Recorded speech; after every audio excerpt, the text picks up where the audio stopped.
Thank God it's Friday. No, sir. Friday be a day. Mukum game, killing the game. Say one of the days. Na deal a wow. Yet me a scatter album. A squad TH for crutches. No, sir. Matonium. And yeah, me.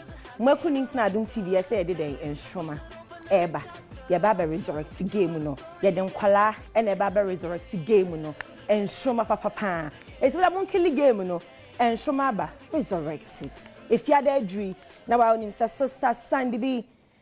Hey guys, Sister Sandy B, you're too dope. Men on my late too raw. Original. Cause come to my 360 unsa a hands hakona so. Ababa wano. Who are ba? Diama BB. Na dia bob bra. And then I'm any concerned also she knew how me what the man what say. Tina say, na min sure near coso ewo chrome. Because nipa dodo na age omo ero omo kro egu krom ha konkonsa police welcome aboard and semino enie me ba cha okay richie o na pesa okay ni me sha da nyom ne sha ase richie bray ya or dey you know the name right ASEM Asemowie no sama biggie boy lover and on my easy baby omo nyina atwam abobra oh yeah, no my kiddie. Any Miss V. Apple the sun coming right there. Who be an kwame ujimo. Brand few say we drew. Ain't a nay wakasa. The thing tia or sasa quadie. Weskate any Davido way. Almost on what by a chain. No, baby, I can't record a theatre. Sakurity assembly. The quad your coquani at Chimuy pan sack. Also, you're big. Oh, he didn't take that away from you. Also, you're big pan. In fact, you can the whole Africa, your body and home. But typical Ghanaian, oh, or Kasana Batino can get Ghanaian. Also, nan so Wizkid any Davido, Esson, Sen, Seba a school mupadia, or more, or maybe O level, or sack or the other so a crutch, and your classmates and your mepacho pan. Liberate at Chibitia me ye pan, and yes, Sister Sandy Neka, into Babona, Quachmota, Richie. And a kind now when I reach Miss me beside saying, make catch you won't say I drink ye pay fa. Oh, Munya and Shreddy Margon. Wait, I headline. More can who be a young boy artist you. Why my Wizkid who saw a big into the program I had never headline. Yet the sack of the atwas, and no more better no more. Munya, Jais out one idiot, young pass idea no. Mumuya artists no. What's the main kind of more? No event organizers killing the game. You gotta wake up. More bad be you so artists no yeah Ghana for no main at Davido featuring what I say we me can't say more killing game na bra one other one a killing game about Rosie collection Ian was so yeah it was swam. Unfortunately this is a polycam affair. I won't say oh now come on more sense me more way polycam. I brand say I 29 years your pamadia debiana measuring tape dani komi. Elikem kumuji. On the polychem ni. Queen of swagoni. Say swagini a parke. Elikem size 29. What Tom Pabwa won't tall size no quarter size boom 32. Polychem. Brain and nano sa wokaya. Music awards. Or talk awa. Echo propose to sister. Our Ghana phone we are singing name. Or we are ye matching clothes. Omosha white, red, Instagram for the gram, or we are queen of swag. Nini na brand say eye. Brand say eye queen of swag and wapake, or the good bag, watam, straight to Zimbabwe, we are marching forward. Also empower any beam. Eti pokelo yesra, ye ni abema so empower penny. Or do cockcord again, say la illa. Onya wadi any munne. Enya muchina. Eti elekem, ewa quarter, o face eye queen of swag. Aye. Queen of Swag so say la ila. Onjemu Emma one enjemu Emma wochina. Enti polychem o mo na mai di no polychem. Pukelo elekem. Enti wo ho we na am catch say social media no. Omo yi mfonini e di omo hwehwe ni mu free south Big Brother Africa na e omo so ma falling. Ene ibra na se atena ni so. Oho nti mu ye we nyina ma ye polychem no. Ene na atena ni so so onware bie ma. Ne tintin tie sister we jealous. Movie no be channel be fe oba no a obafia wo de nyam enti mu face e Zimbabwe mu wi ade be si bia no elekem o ye Ghana ni me support again what brefie and next time o tom paboa o yes size 29 koto size boom na afa upokelo no osomomodi an steady unti twi apa obi mani nchiro mu ja hwehwe ani mu agro no oso wo mpa ubie ma asan pepa no ne anya o asomdwem me pa atwo me ya Zimbabwe ho well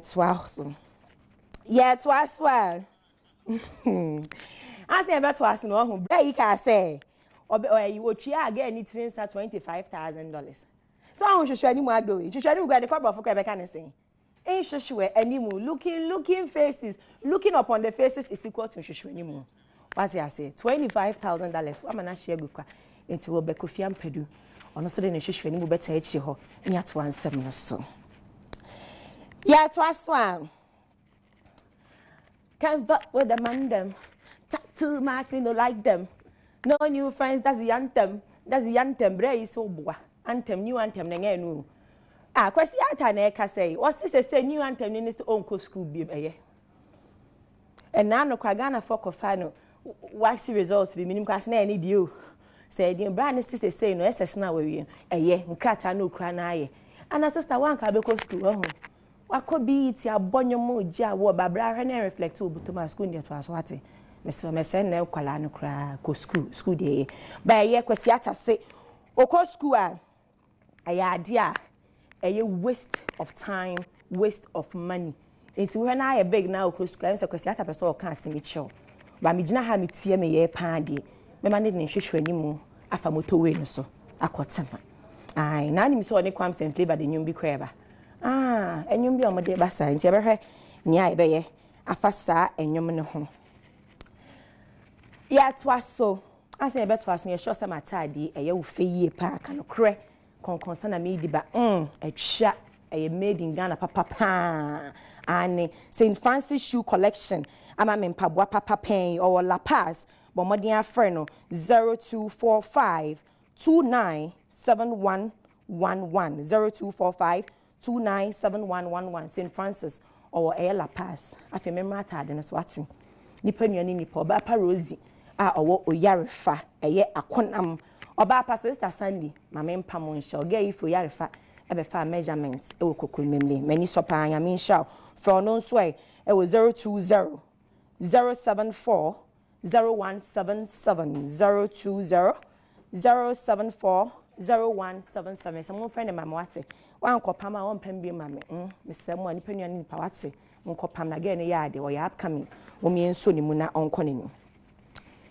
ye wie woni Victoria Lebene woni no sister ya odi mi ka be right na shima ye hu be bi ofi ba ye ya oba ye na asa ode ne ho bata jondomelo papa de sen kofi ajololo wei oba ye ya ye hu be bi ofi ba ya sadini ne so ni the sugar that ni eye papa yi so omo no omo ba no ma pastor no dia bewe wei ekowie a kire nyine na se so ye report bi report Ghana for say na the journalist asan me pa chopa madam hwe me kwa me hu da nye me na me ka Ghana for ne soma me comment am me ko kan bi omo say Ghana for I say we play too much journalist asan na get your be reporter da ben ani ade tum so no kan comment ni bi tie ho no yi o ma no say enye bone sinitwa wo hoi aye say sinitwa no akwankwan ni mu say ye ba we go Ghana movie national ba Apache 1 Apache 2 te say sister na say ye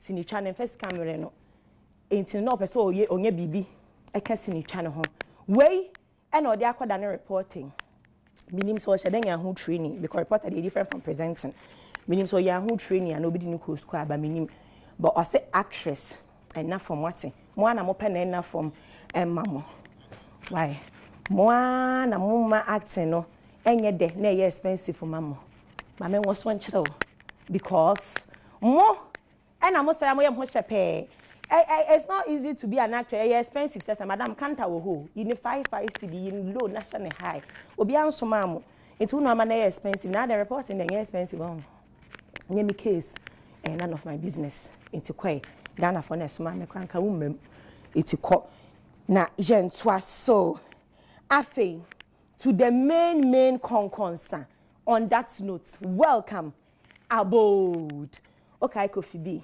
Rakie kachre wo ma Mr. Rakie wana mewa o anyom papa smaka gone were the days I iskato album me pacho ye 90s anya me no edi nkomo me no na nani po 60s 70s 80s na ka say Kofi B o say no high life music no omo piano kakra asa omo de na ragim or bokakra 6 packs when ya 3 aka 3 esan say kidi ene Kwame Eugene omo ya de ye pa omo mane ye wishes well no na omo de tender fire ye ne ade enti no Kofi B ene kasai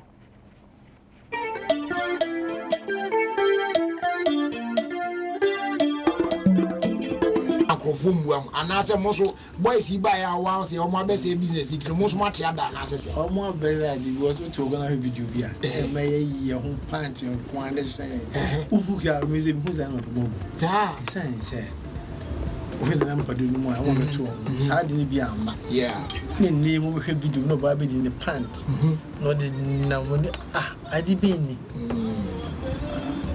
pani no fi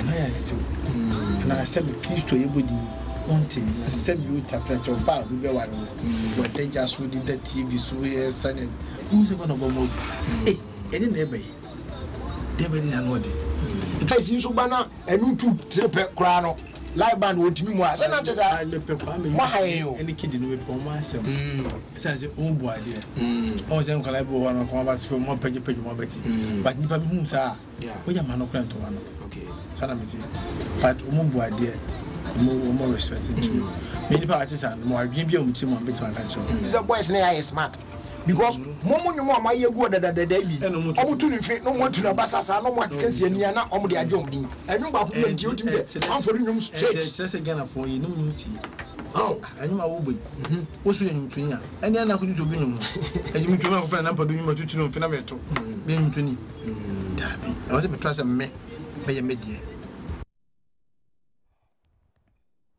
no kre obenyansa for ye bu ni be ye nka na sem legend say kasaya na mati in fact Kwame Eugene kididi omo bro mo ho ase omo ye guy nanso ema no am feel say omedru dadia no me yentonyo mo from no mo ye hu ya mbese edimirika ebedi wachi ebe ye interview maame 2019 ye kono ube ja SS ba na 2018 no wati de Kofi B ka no sa wo so ye dwumtuni a bo wonyom enkotutu obi nyom mfene ne nkon na ne nkon emeka mbo ma ne meye chaskeli take your fakadama movements away. Let's continue.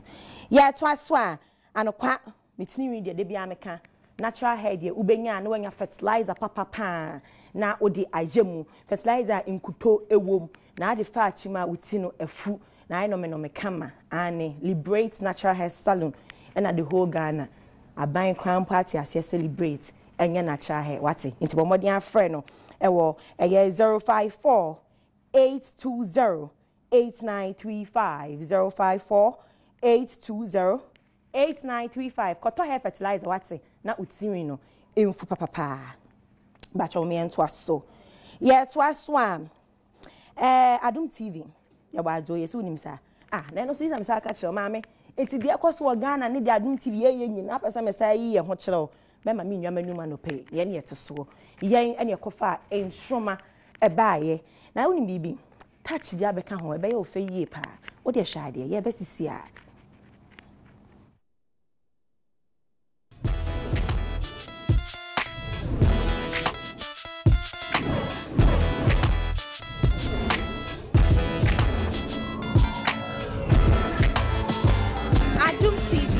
strong kon aye kofa ba ma emofra ni atu ni din se enhoma no wageme so se ye hren ane eyade aye pa eye aduasa hontoma echewo hyane so se kwasiada a eda yanimi no nai pepepe na onai aye ntientia no wage wagwa ewo ye Providence Event Center a ewo trade fair la na nye no num kan na yeji ewo TV so ede achewo Adom TV ye wadoye na hyane nsuo se dwumadie ya ma medi agro enti Jackie Ankra a wo ye legend papa pansa wonim de ewo nwumtuo mu ono ene ba bedi dwumadie ho chiame we say eyedu a edikan omo baba be pensemu obesepe won hu wo baba be so microphone nim ni ahwe se enwumtuo wo hoi no kre ewo mu ana enti edu edikan ɛna yɛde ɛbaba bɛkyerɛ wo ɛna academy mo yɛ ready Sunday mo yɛ ready amoso mo yɛ ready hello hi what to say pacho me ho near frost pacho your friend me princess for her na me school prefect e wo transfer kid time academy e wo da akoma na me pese me ka kire mo say kwesiada ebe me me school phone na ye kwa Adom TV akohwe nsroma nti me ka kire Ghana phone na say omo hwe Adom TV efise Adom TV ye wa adoye na pese ye ka say obi biara ogina ho a osi aka e ma Greater Accra region ye tai na chi na afiwe nsroma Greater Accra region na ebe wini nsroma yes right nsroma yes right Adom TV Adom TV